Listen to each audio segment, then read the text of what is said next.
السلام عليكم ورحمة الله تعالى وبركاته. أهلا وسهلا بكم أيها المشتركين والمشتركات معي في قناتي صحة رأس مالي.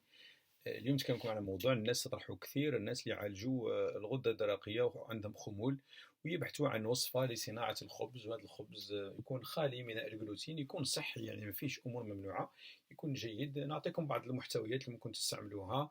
الكثير يعني يستعملوها يعني وجاهم خبز يعني ممتاز وفطائر رائعة من أجل العلاج.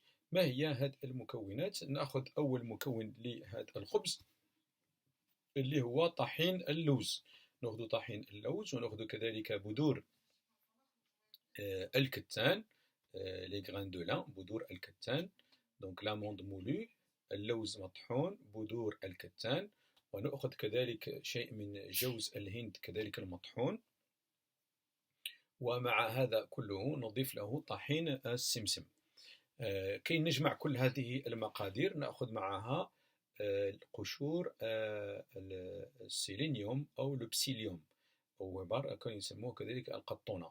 هذا كذلك من بين العناصر والأمور المهمة جدا لكي تجمع لنا هذه العجينة. نضيف إليها شيء من الملح، شيء من إذا حبيتوا شيء من زيت الزيتون، شيء من الخميرة البلدية إذا حبيتوا هذا النوع، وتخليه يعني يرتاح شوية، وبعدها تحضروه على شكل عجينة وتطهيوه على حسب واش حبيتوا. هكذا تصلح لكم يعني خبز وفطائر وحاجة يعني تجوزوا بها أو تاكلوا بها، تعاونكم في الأكل، لأن الناس يعانيوا إذا بغاو يحبوا يديروا حمية فيخصهم هذه المحتويات، هذا المكون وهذا الغذاء اللي يعاونهم كثير كثير كثير.